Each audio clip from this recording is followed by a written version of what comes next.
Our emotions influence every aspect of our lives, from our health and how we learn to how we do business and make decisions, big ones and small. Our emotions also influence how we connect with one another. We've evolved to live in a world like this, but instead, we're living more and more of our lives like this. This is the text message from my daughter last night. In a world that's devoid of emotion. So I'm on a mission to change that. I want to bring emotions back into our digital experiences. I started on this path 15 years ago. I was a computer scientist in Egypt, and I had just gotten accepted to a PhD program at Cambridge University. So I did something quite unusual for a young, newlywed Muslim Egyptian wife. With the support of my husband, who had to stay in Egypt, I packed my bags and I moved to England. At Cambridge, thousands of miles away from home, I realized I was spending more hours with my laptop than I did with any other human. Yet despite this intimacy, my laptop had absolutely no idea how I was feeling. It had no idea if I was happy, having a bad day, or stressed, confused, and so that got frustrating. Even worse, as I communicated online with my family back home, I felt that all my emotions disappeared in cyberspace. I was homesick, I was lonely, and on some days, I was actually crying, but all I had to communicate these emotions was this. Today's technology has lots of IQ, but no EQ, lots of cognitive intelligence, but no emotional intelligence. So that got me thinking, what if our technology could sense our emotions? What if our devices could sense how we felt and reacted accordingly, just the way an emotionally intelligent friend would? Those questions led me and my team to create technologies that can read and respond to our emotions. And our starting point was the human face. So our human face happens to be one of the most powerful channels that we all use to communicate social and emotional state. Everything from enjoyment, surprise, empathy, and curiosity. In emotion science, we call each facial muscle movement an action unit. So for example, action unit 12, it's not a Hollywood blockbuster. It is actually a lip corner pull, which is the main component of a smile. Try it, everybody. Let's get some smiles going on. Another example is action unit 4. It's the brow furrow. It's when you draw your eyebrows together and you create all these textures and wrinkles. We don't like them. But it's a strong indicator of a negative emotion. So we have about 45 of these action units, and they combine to express hundreds of emotions. Teaching a computer to read these facial emotions is hard, because these action units, they can be fast, they're subtle, and they combine in many different ways. So take, for example, the smile and a smirk. They look somewhat similar, but they mean very different things. So a smile is positive, a smirk is often negative. Sometimes a smirk can make you become famous. But seriously, it's important for a computer to be able to tell the difference between the two expressions. So how do we do that? We give our algorithms tens of thousands of examples of people we know to be smiling, from different ethnicities, ages, genders, and we do the same for smirks. And then using deep learning, the algorithm looks for all these textures and wrinkles and shape changes on our face and basically learns that all smiles have common characteristics, all smirks have subtly different characteristics. And the next time it sees a new face, it essentially learns that, this face has the same characteristics of a smile, and it says, aha, I recognize this. This is a smile expression. So the best way to demonstrate how this technology works is to try a live demo. So I need a volunteer, preferably somebody with a face. Chloe's going to be our volunteer today.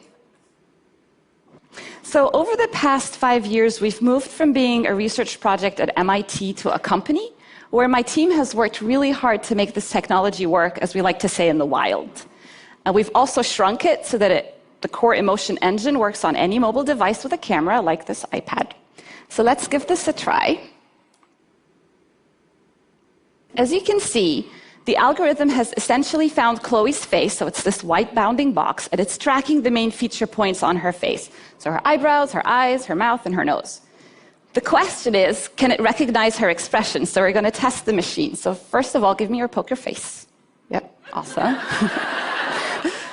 And then as she smiles, this is a genuine smile, it's great. So you can see the green bar go up as she smiles. Now that was a big smile. Can you try like a subtle smile to see if the computer can recognize? It does recognize subtle smiles as well. We've worked really hard to make that happen. And then eyebrow raise, indicator of surprise. Brow furrow, which is an indicator of confusion. Frown, yes, perfect. So these are all the different action units. There's many more of them. This is just a slimmed down demo. But we call each reading an emotion data point. And then they can fire together to portray different emotions. So on the right side of the demo, look like you're happy. So that's joy. Joy fires up. And then give me a disgust face. Try to remember what it was like when Zayn left One Direction. Yeah, really wrinkle your nose. Awesome. And the valence is actually quite negative, so you must have been a big fan. So valence is how positive or negative an experience is, and engagement is how expressive she is as well. So imagine if Chloe had access to this real-time emotion stream and she could share it with anybody she wanted to. Thank you.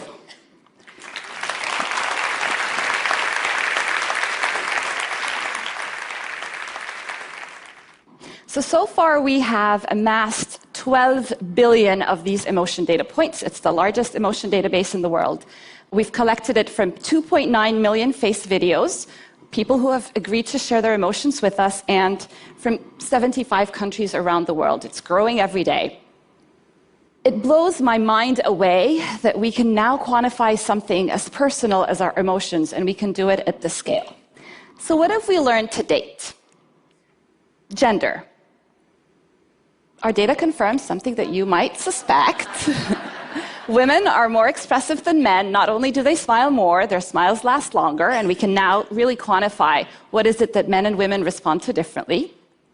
Let's do culture. So in the United States, women are 40% more expressive than men, but curiously, we don't see any difference in the UK between men and women. Age. People who are 50 years and older are 25% more emotive than younger people. Women in their 20s smile a lot more than men the same age, perhaps a necessity for dating. But perhaps what surprised us the most about this data is that we happen to be expressive all the time, even when we're sitting in front of our devices alone. And it's not just when we're watching cat videos on Facebook. We're expressive when we're emailing, texting, shopping online, or even doing our taxes. Where's this data used today? In understanding how we engage with media, so understanding virality and voting behavior, and also empowering or emotion-enabling technology. And I want to share some examples that are especially close to my heart. Emotion-enabled wearable glasses can help individuals who are visually impaired read the faces of others. And it can help individuals on the autism spectrum interpret emotion, something that they really struggle with. In education, imagine if your learning app sensed that you're confused and slowed down, or that you're bored, so it's sped up, just like a great teacher would in a classroom. What if your wristwatch tracked your mood, or your car sensed that you're tired? Or perhaps your fridge knows that you're stressed, so it auto-locks to prevent you from binge eating. I would like that, yeah. What if when I was in Cambridge, I had access to my real-time emotion stream and I could share that with my family back home in a very natural way, just like I would have if we were all in the same room together. I think in 5 years down the line, all our devices are going to have an emotion chip. And we won't remember what it was like when we couldn't just frown at our device and our device would say, you didn't like that, did you? Our biggest challenge is that there are so many applications of this technology. My team and I realize that we can't build them all ourselves, so we've made this technology available so that other developers can get building and get creative. We recognize that there are potential risks and potential for abuse. But personally, having spent many years doing this, I believe that the benefits to humanity from having emotionally intelligent technology far outweigh the potential for misuse. And then I invite you all to be part of the conversation. The more people who know about this technology, the more we can all have a voice in how it's being used. So as more and more of our lives become digital, we are fighting a losing battle trying to curb our usage of devices in order to reclaim our emotions. So what I'm trying to do instead is to bring emotions into our technology and make our technologies more responsive. So I want those devices that have separated us to bring us back together. And by humanizing technology, we have this golden opportunity to reimagine how we connect with machines, and therefore how we, as human beings, connect with one another. Thank you.